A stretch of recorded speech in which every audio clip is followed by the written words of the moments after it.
Mandithabathe exesha ndibulise kuni baphulaphuli kungolosithathu ke namhlanje yilamini ye-Bible study. Namhlanje umnqweno wam ukubuyela kula mama uRehab in the book of Joshua in chapter 2. However, this is what I would like to do. I hope you have a pen where you write these scriptures. I've got 1 Corinthians chapter 10 verse 1 to 12. That will be my first reading. And then Numbers chapter 13 and 14 is one chapter. I won't be able to read the whole chapter, but I'll be able to highlight izinto ezibalulekileyo.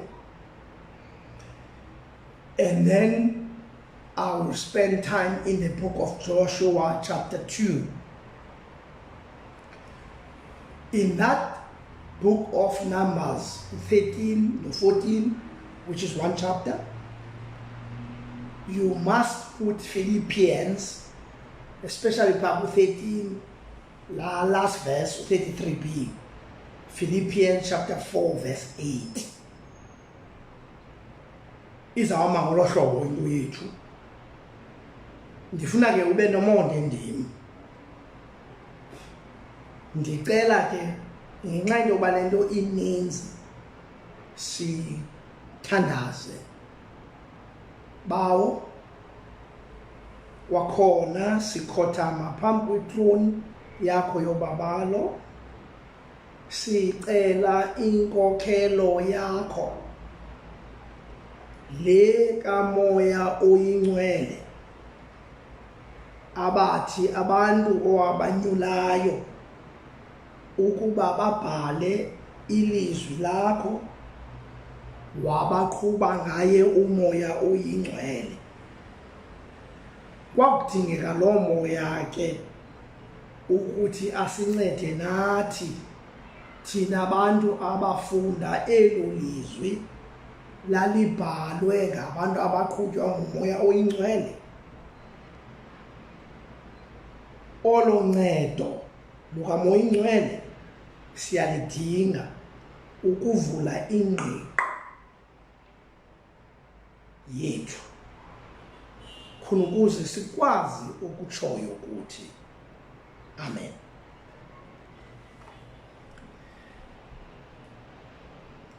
Phambi kokuba ndifunde esasifundo sokuqala, incwadi yeNumeri,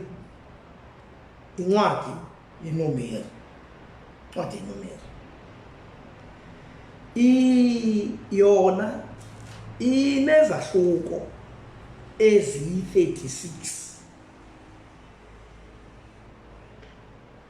Njengoba inezahluko eziyi-36 nje, the events of the book, izinto ezenzeka kule ncwadi qala pha chapter 1, zenzeka kunyaka wesibini emveni kokuba amaSirayeli ephume eJiputa baze they camped at Mount Sinai. Lize elobali ke la after 2 years bephumile liyokuphela after 38 years later in the plains of Moab by the Jordan opposite Jericho. Chapter 36 verse 13. ibe 38 years. So la ncwadi unika imbali ye-38 years. Ithi ke xa idibana nala 2 years kuba kusembeni kwe-2 years bephumile eJiphuta, la minyaka iyonke abayihambayo i-40 years. Yona incwadi lena ikunika ingxelo ye-38 years. Nansi into ebalulekileyo ke ngala ncwadi, njengokuba la ncwadi inezahluko eziyi-36, ine-preparation, amalungiselelo, uchapter 1 uyotsho kuchapter 9. Kulapho kukho ubalo labantu, census, nokungcwaliswa kwabantu. Uchapter 1 uyotsho kuchapter 9, on Mount Sinai. Loo nto ithatha about 20 days.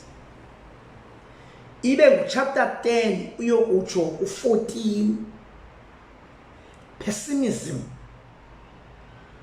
Aba bantu, they are complaining, they are doubting, the promised land is rejected. Aba bantu bayayikrokrela le nto abayiqondi kakuhle. Chapter 10 to 14 lowo. Bakulandlela its on route to Kadesh Barnea. Ithatha about several months, nyanga ezivakalayo phaya. Then ke ngoku uchapter 15 uyotsho 36 ibe punishment. Wandering, old generation dies, new census. Aba bantu bayohlwaywa phaya. Aba bantu baphume eJiphuta, baphelela besifa apha endleleni, ibe ngabantwana babo, i-new generation, kube kubalo olutsha. Lela xesha kuthiwa yi-wilderness wandering, ila 38 years leya thethwa ngayo phaya. I-keyword kula ncwadi yi-wilderness. I-theme, umongo, the price of disbelief and disobedience, umvuzo wokungakholwa nokungalulameli Thixo. I-key verse chapter 14 verse 22 to 23. Sisithixo lo verse u-22. Not one of the men who saw my glory and the miraculous signs I performed in Egypt and in the desert, but who disobeyed me and tested me 10 times, not one of them will ever see the land I promise on oath to their forefathers. No one who has treated me with contempt will ever see it. Sisifungo uThixo asenzayo. Akho nomnye umuntu owabona imimangaliso neyenze eJiphuta ukanti nale ndiyenze entlango oyathi alibone ilizwe ledinga. That's a key verse. Iyavakala ke umntana ila ncwadi ke leyo. Masiyeke ke lonto, ndifuna nje lonto uyibambe. Masiyeke ngoke kwesa sifundo sami sokuqala. Isizathu sokuba esasifundo amaKorinte lokuqala isahluko seshumi uverse 1 to 12 isizathu sokuba simfunde ngoba umpostoli Paulus unesiyalo anaso, esasiyalo sesethu. Uthi, for I do not want you to be ignorant of the fact, brothers, that our forefathers were all under the cloud, and that they all passed through the Red Sea, They were all baptized into Moses in the cloud, in the sea. They all ate the same spiritual food and drank the same spiritual drink, for they drank from the spiritual rock that accompanied them, and that rock was Christ. Nevertheless, God was not pleased with most of them. Their bodies were scattered over the desert.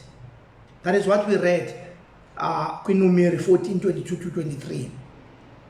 Now these things occurred as examples to keep us from setting our hearts on evil things as they did. Do not be idolaters, as some of them were, as it is written, the people sat down to eat and drink and got up to indulge in pagan revelry. We should not commit sexual immorality, as some of them did. And in one day, 23,000 of them died. We should not test the Lord, as some of them did, and were killed by the snakes. And do not grumble, as some of them did, and were killed by the destroying angel. These things happened to them as examples and were written down as warning for us, on whom the fulfillment of these ages has come. Siyayalwa phaya into yokuba la ncwadi yeNumeri kuyanyanzeleka ukuba siyiqwalasele, ngoba la ncwadi ibhalelwe thina ibe ngumzekelo lesiyalo. Now, sikhangele ke ngoku ke iNumeri ke ngoku ke chapter 13, u13 no14 sisahluko esi1. Uzawufunda nje apha ku13 uverse 1 to 3. Utsile zonke ezinye ivesi yotsho ku26 uzawubona uba ku10 sisenza loo nto nje. U2:13, the Lord said to Moses, uThixo wathi kuMoses, send some of men to explore the land of Canaan, to la madoda ayokuhlola ilizwe, which I am giving to the Israelites. From each and central tribe send one of his leaders. Thatha indlu nganye inkokheli yakhona. So as the Lord commanded Moses, send them out from the desert of Paran. All of them were leaders of the Israelites. These are their names. Uzawunikwa ke ngoku amagama abo ngokwezindlu asowafunda ke. Sithi xa sifika pha ku26 sinikwa phaya ke ingxelo xa bebuya emveni beyile kwelalizwe. They came back to Moses and Aaron and the whole Israel community at Kadesh in the desert of Paran. There they reported to them, to the whole assembly, and showed them the fruit of the land. They gave Moses this account. We went into the land to which you sent us, and it does flow with milk and honey. Inyani la nto uThixo beyithetha elalizwe libaleka amasi nobusi. Abanelanga kwenje njalo, and babonakalisa ifruit, i-grapes, i-garnati, amafiya makhulu mahle. You'd have expected, but that convinces them into yokuba okwenene uThixo ulungile. But aba bantu eyinikezele lo ngcele leyo. Uverse 28 uthi, but remember ke, whenever there's but, there's a contrast. But the people who live there are powerful, and the cities are fortified. They are walled. They are very large. We even saw the descendants of Anak. Baqhubekeke ke nalando ke besithi ake bahlale kulondo ke bechaza londo. Phakathi kwabantu ababephaya ababeyile abazinkokheli, uCaleb noJoshua babephaya. Uzamile uKhalani ukubaxelela into yokuba elalizwe uThixo usinikile, usithembisile, uza kusinika. But aba bantu abaya abazange bayihoye londo. They spread this negative report. Xa ufunda ku33, last verse, chapter 33 up 13. But we seemed like grasshoppers in our own eyes, and we looked the same to them. Now we underline the line. But it started in us out jonga. Safumanzi ngathi sini sizintethe. Naba abantu sikhangele ngolo hlobo. Aba bantu khange ba interview aba bantu, khange baba interview. Yinto abayicingayo ngabo. Bathi ngoku lento bayicinga ngabo, la nto icingwa ngaba bantu. Ndike ndimve mna umuntu esithi sosibhanqa mna ndiyawubona ucinga uba sisibhanqa ntotoni. Amaxesha amaninzi laa mntu khange uthi usisibhanqa, nguwe lo ucinga loo nto. Ngoku uthi laa mntu ucinga loo nto, and guess what, kube njalo. But ibambe laa nto, sawubuyela kuyo. Now u-14, xa ufunda ku-14, that night all the people of the community raised their voices and wept aloud. Bakhala abantu, ba-influence ile 10. Yabona laa nto democracy majority rules. Ayikho inyani kwinto yokuba we arrive at the truth by the number of the noses we count. Inyani akufikelelwe ngesininzi enyanini. That's why ndingenalungela laa nto democracy, ayilungeli laa nto le. Because into engekhoyo noba ithethwa ngabantu abayi-100 ayizobakho ngenxa yento ithethwa ngabantu abayi-100. Ibi-stupid noba abantu bayi-100. Uba i-intelligent noba laa mntu uyi-1. Bakhala aba bantu. Ithi ke, all the Israelites grumbled, khalaza against Moses and Aaron, and the whole assembly said to them, if only we had died in Egypt or in this desert. Why is the Lord bringing us to this land only to let us fall by the sword? Our wives and our children will be taken to plunder. Would it be better for us to go back to Egypt? They said to each other, we should choose a leader and go back to Egypt. They went even to an extent apo bafuna ukuba uluba ngamati, bababulale, bamache back to Egypt. Ababantu. Uyabona ba ufunda ba 14 verse 26 to 35. Ithi la ndawo. The Lord said to Moses and Aaron, how long will this wicked community grumble against me? I've heard their complaints of these grumbling Israelites. So tell them, as surely as I live, declares the Lord, I will do to you the very things I heard you say. In the desert, your bodies will fall. Everyone of you 20 years old or more who was counted in the census, who has grumbled against me, not one of you will ever. Uthixo wathi abantu abana 20 years and older bazawufela kulaa ntlango, imizimba yabo izabascattered kwezaa ntlango. Ngabantwana babo abakulibona ilizwe ledinga. And that's exactly what happened. You see, it is very important for us to understand it was easy for God to get Israel out of Egypt. Into eyasokolisa uThixo yamoyisa uThixo kukukhupha iJiputha kwaba bantu. Ibenzima into yokuba sifumane inkululeko, ibenzima kakhulu kangangoba ikhostile, bafile abantu abaninzi, amagokha aziwayo nangaziwayo, nakhankanywayo nangakhankanyayo. Sisokole. Kodwa, let me tell you something.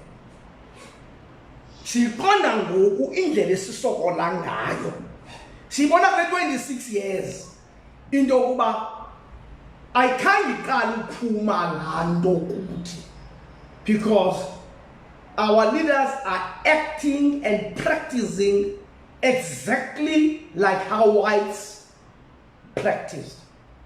The system, you can get out of South Africa, but the system of South Africa never gets out of you. Ingxaki ke ilapho apha. Siyeke ke leke sibeke ecaleni ngokwangoku. le nto sibeke ecaleni yale 12 spies uzifundele ke phaa kula 12 kula 13 14 siyiyeke ke le ndawo ndifuna ukushumayela ngayo yebo le ndawo ndifuna ukushumayela ngayo, that's the background. But le ndawo ndifuna ushumayela ngayo, ndifuna ushumayela ngoJoshua chapter 2. Umuntu endishumayela ngayo nguRehab, and itext yam ithi Rehab's wall, idonga likaRahabi. Sifumanisa apha kulo chapter 2 uJoshua unyana kaNun sent 2 spies from Shittim. Go look over the land, he said, especially Jericho. So they went and entered the house of a prostitute, named Rehab, and stayed there. Look at verse 2. The king of Jericho was told,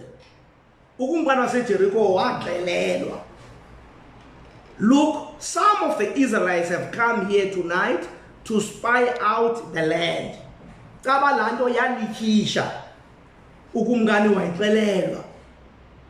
So the king of Jericho sent this message to Rehab: bring out the man who came to you and entered your house, because they have come to spy out the whole land.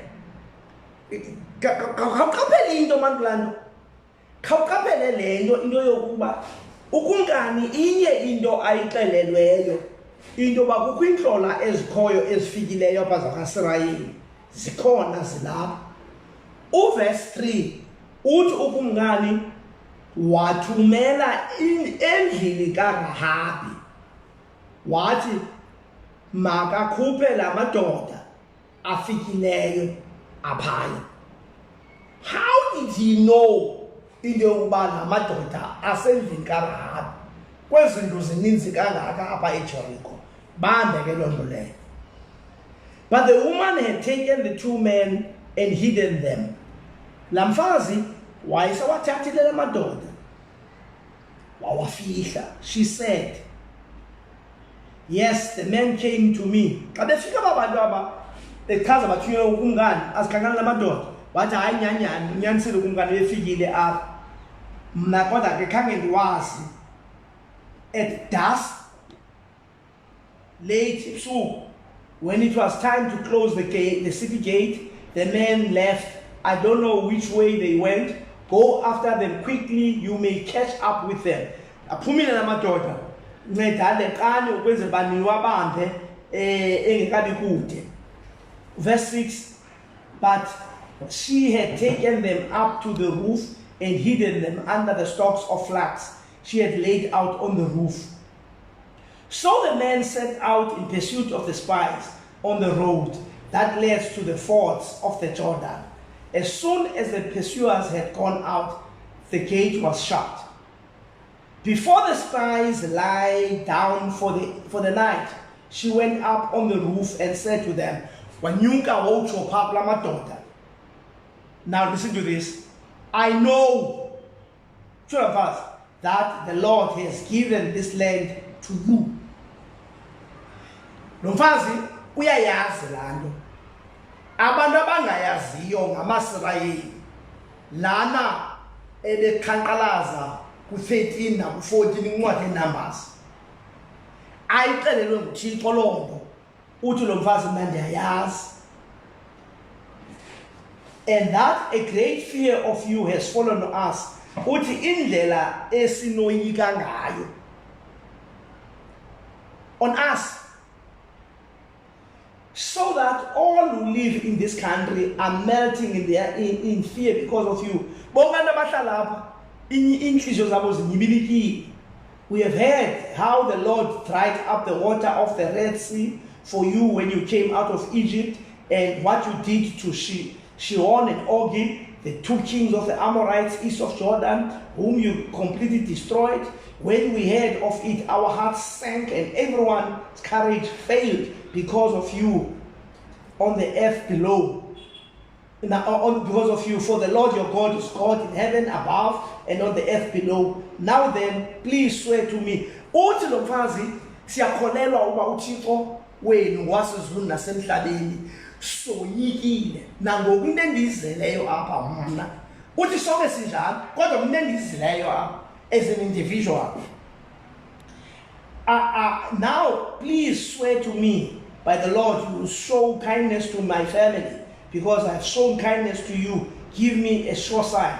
Ndicela into yokuba nisindise mna kunye nefamily ngenxa yenceba endinenzele yona. Avuma la madoda. Mamela, uyadiva mos ndithi ngummeli lona we-Canaanites. Athe la madoda phaa ku-1333 sithe sakusijonga sasifumana siyimiqelu nasemehlweni abo sibe yimiqelu, kodwa khange ba-interviewe umntu ongummeli phaa uthi akunjalo, siyayazi eli lizwe nilinikiwe. Bathi bona eli lizwe balinikwanga, ba-prepared to go back to Egypt, because aba bantu abayigadi into ethethwa ngumposi uPawulos apha kwabaseFilipi isahluko sesine ivesi. Ndicinga into yokuba yesibhozo, ndicinga uba injalo. Ithi la vesi, what is more chapter 4 verse 8. Finally, brothers, dokugqiba bazalwane, whatever is true, whatever is noble, whatever is right, whatever is pure, whatever is lovely, whatever is admirable, if anything is excellent or praiseworthy, think about such things. Uthumela uPawulos yigade into esebenza ingqondo yakho. Protect your thoughts. Listen, even the type of music you listen to, even the films that you are watching, even the books that you are reading, there must be books that are full of truth, noble, glory, praiseworthy. Ugadene nento oyicingayo, ngoba nayiphina into abantu abayicingayo ngawe nento abayithethayo ngawe ayinawo amandla okukulimaza. Awona mandla akwingcamango zakho ngawe. Yiloo umposti lanto uDavide kwindumiso 139 umva uDavide esithi uyazilungisa uDavide. Ndumiso 139 uthi uDavide 139 uthi for you created my innermost being, you knit me together in my mother's womb. I pray you because I am fearfully and wonderfully made. Your works are wonderful. I know that fully well. My frame was not hidden from you when I was made in the secret place, when I was woven together in the depth of the earth. Your eyes saw my uninformed body. All the days ordained for me were written in your books before one of them came to be. How, listen to this, how precious to me are your thoughts, O God. How vast is the sum of them. Were I to count them, they would outnumber the grains of sand. When I wake up, I am still with you.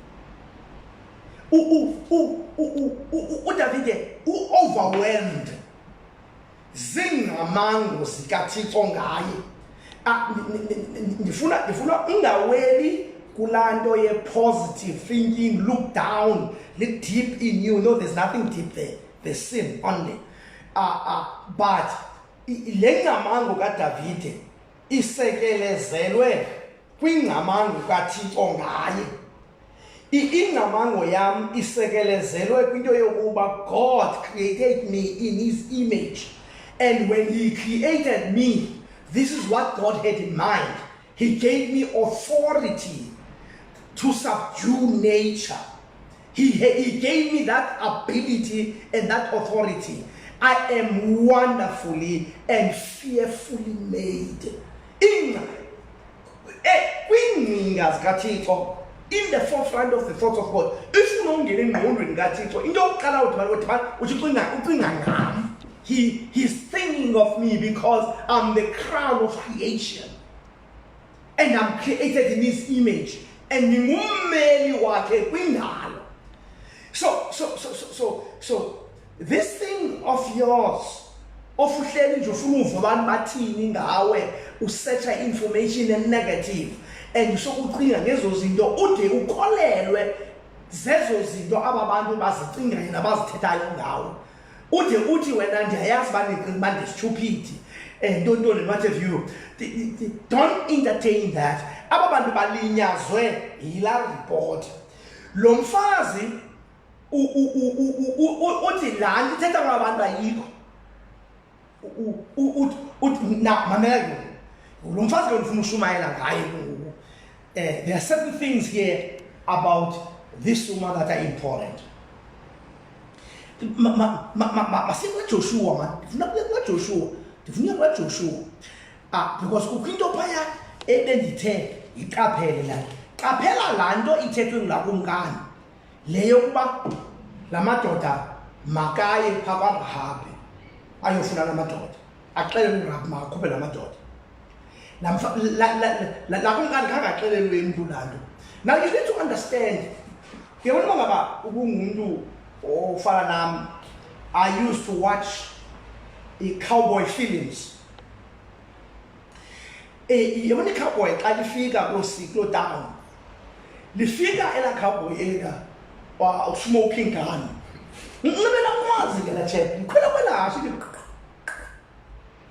He lied. I will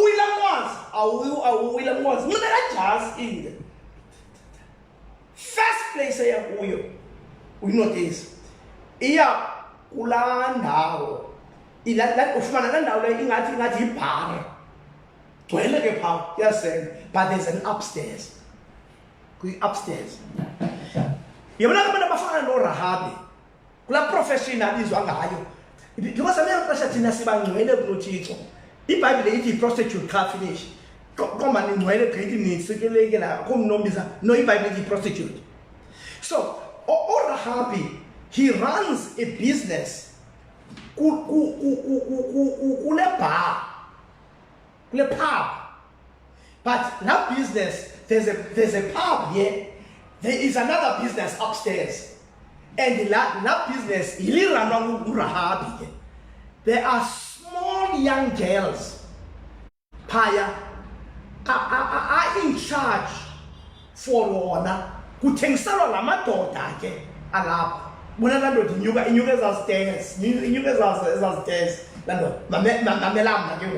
Now, in those days, one goes planes, one goes cell phones, one goes train, a condone. He can be gone for months, 3 months, 2 months. We have one. Now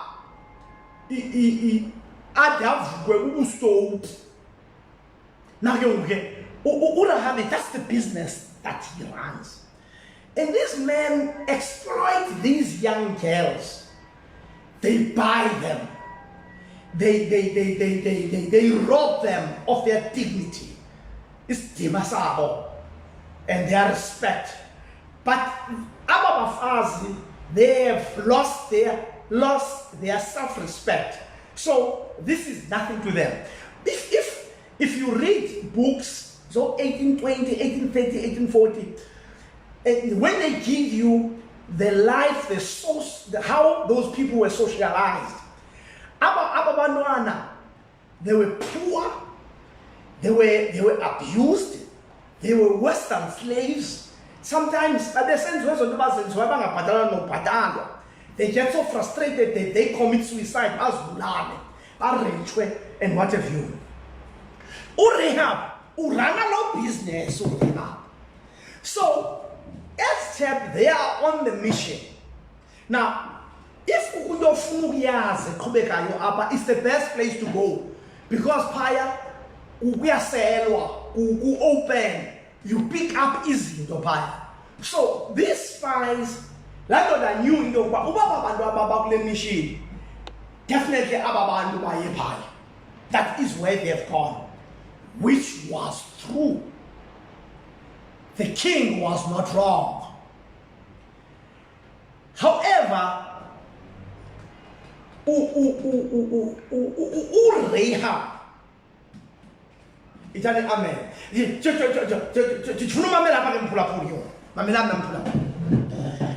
Now, remember in chapter 6, apa uzawumatshwa uJoshua uzawudilika indonga zaseJericho. Uthatha uNehemiya wakha indonga zaseJerusalem. Right? Now, awufunda ngale ntombazana. Awufunda ngale ntombazana. Kuthiwa ke mos ke iwathathile la madoda. Ye wafaka pha phezulu. Yaza yayapha kuwo ke ngoku ke. And he struck a deal kunye nabo. Yathi, I've helped you, therefore I'm expecting you to help me. Which is not bad. Which is not bad. But before that, before la madoda afike, Rehab unedonga lakhe. Le ntoba uRehab abe prostitute. It's not being a nurse or a teacher or a doctor. Are your life that you can be proud of? He's ukwaludonga. Italian amen. Now, maninzi ke amadonga. There are racial wars. Like up in South Africa, apartheid was a racial war. There are certain things that you cannot do because of your color of your skin. There are financial wars. We now because you cannot afford. There are religious wars.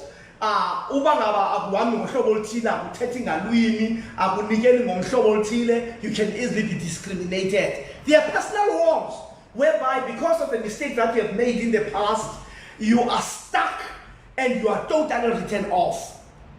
Rehab had a war, and her war was her profession.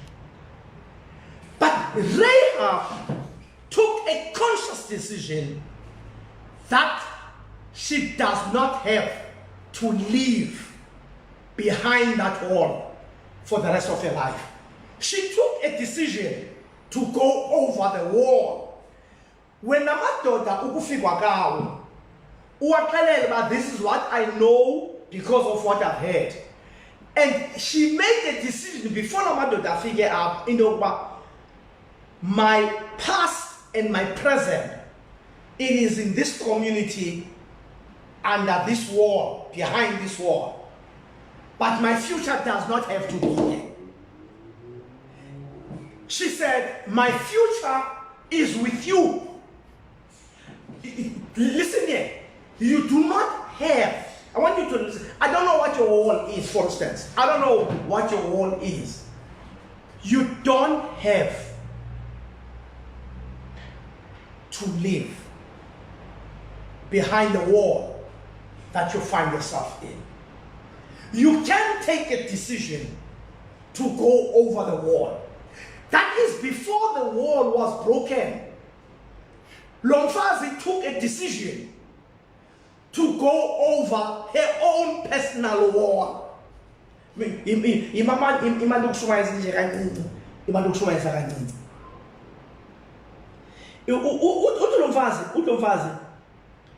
uthi lo mfazi, swear, please swear to me by the Lord that you'll show kindness to my family because I've shown kindness to you. Give me a sure sign that you'll spare the lives of my father, mother, brothers and sisters and all who belong to them, and that you will save us from death. She's striking this tale. She says, because of what I've done. And now listen to this. Listen to this. There's a principle here. Baninzi abantu esibenzele izinto. Abanye, we have voted them into a position of power. When they get there, babe ne amnesia. Basilibane. Basikhumbule after 5 years. Xa kuzawubakho olunye ulonyulo, they come back to us. Bakustrike ii-deals kunye nabanye abantu. Thina bantu ebelabeke kwezo ndawo basilibane. We need to take a conscious decision to have a Rehab mentality that says, because of what I have done, what are you going to do about me, my father, my mother, my sister? What are you going to do about us? Rehab spirit. Now, listen to this.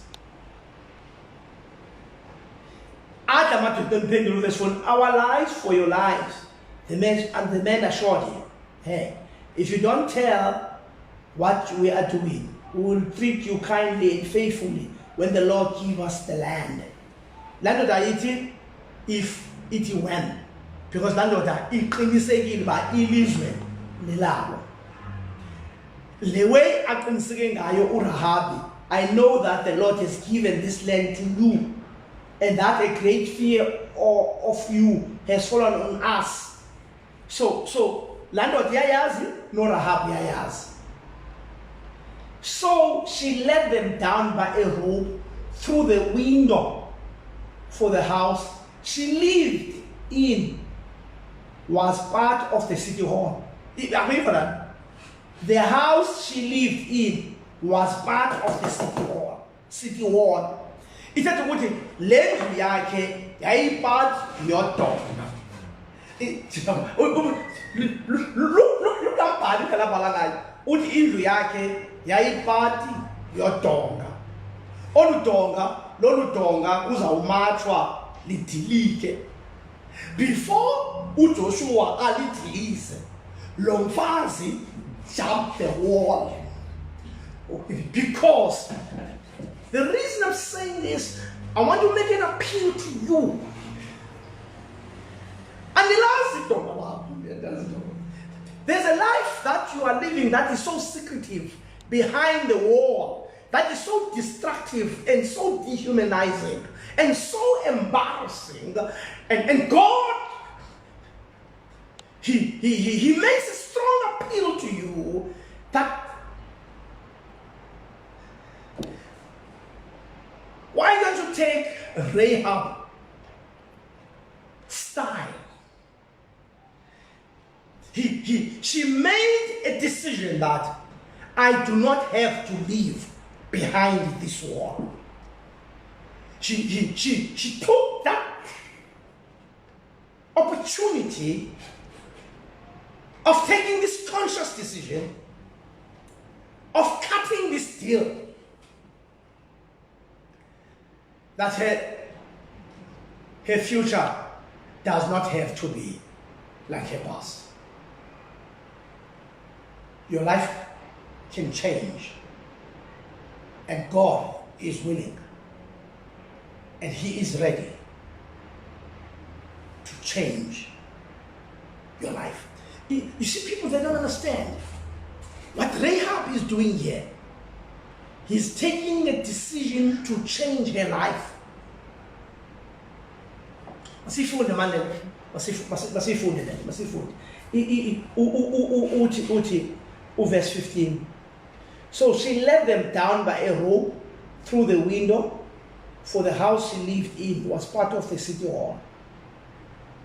Now she had said to them, go to the hill so that the pursuers will not find you. Hide yourselves the 3 days until they return, and they go on your way.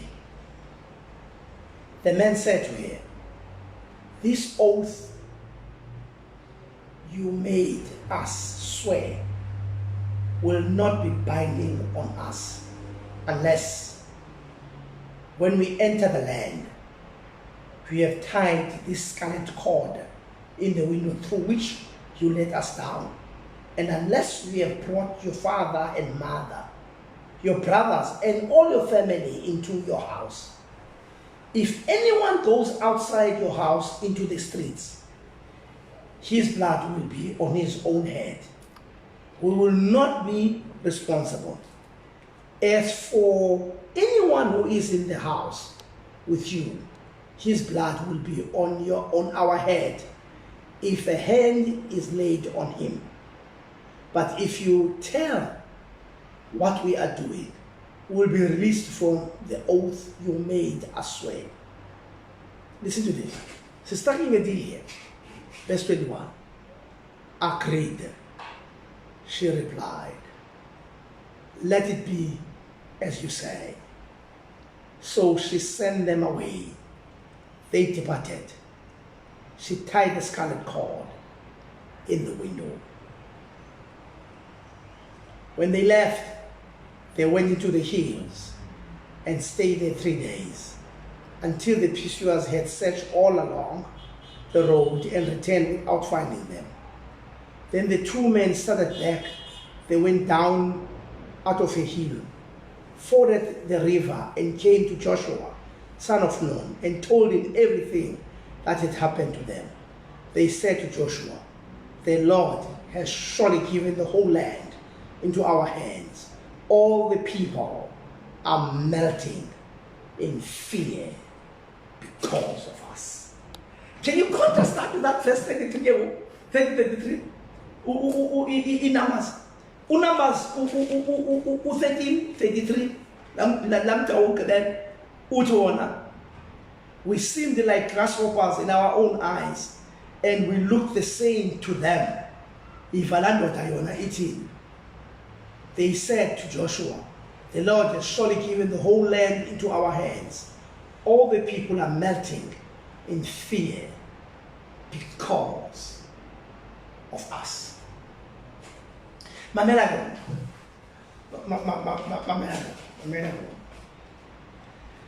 I want to close this evening with this invitation.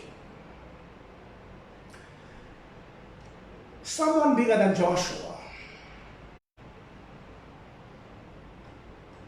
He is not striking a deal. He did strike a deal by putting his life on the line.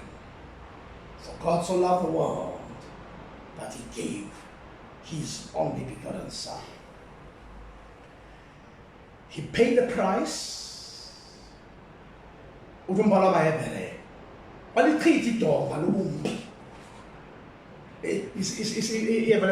revolves around the wall. It revolves around the wall. Joshua broke the wall of Jericho. Nehemiah built the wall. South Africa, 1994, the wall of apartheid was broken. Germany. We can go on and talk about the walls. You see, there are walls that we have built. They are religious walls. They are financial walls. They are racial walls. And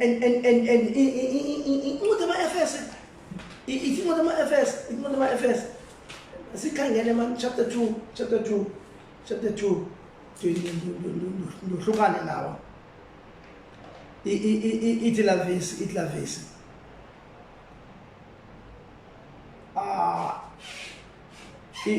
Verse 2:14.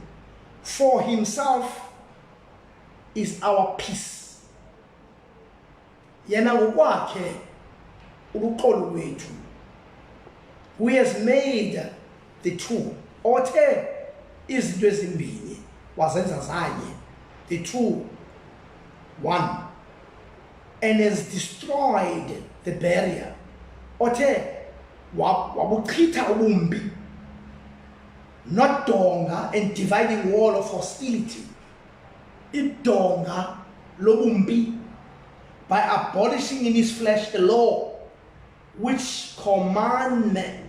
its commandments and regulations. His purpose was to create in himself one new man out of the two, thus making peace in this one body, to reconcile both of them to God through the cross, by which he put death their hostility.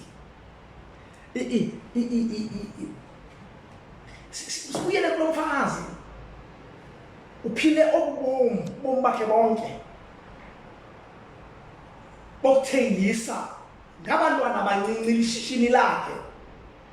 Xa uintroducwa ngalo kuthiwa uRehab the prostitute, waziwa nangokumkani waseJericho, uyamazi uthi yani endlini kaRahabi.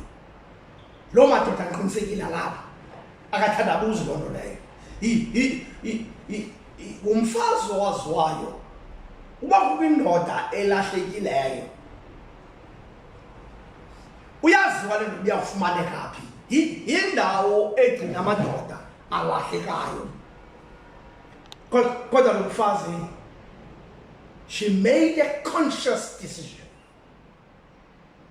to go over that wall. She made the decision that her past does not have to be her future. She made a commitment to this man. And this commitment didn't just end with her. She was so concerned about her own family, mother, father, sisters, and all the belongings. And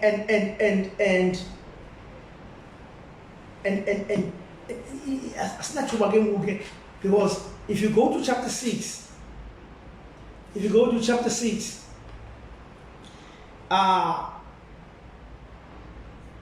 ukhangele pha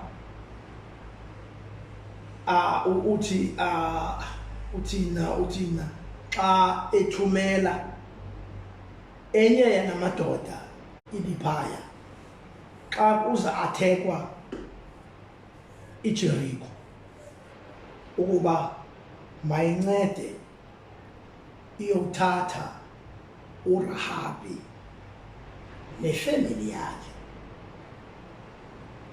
Now verse 24, 6:24. Then they burned the whole city and everything in it, but they put the silver and gold and articles of bronze and iron into the treasury of the Lord's house. But Joshua, verse 25, spared Rehab, the prostitute, with her family and all who belonged to her, because she hired the men Joshua had sent as spies to Jericho. She lives among the Israelites to this day.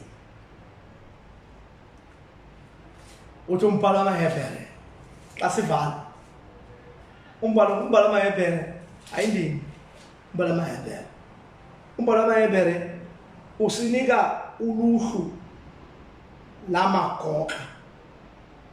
Phakathi kwalamagoga kukho Abraham,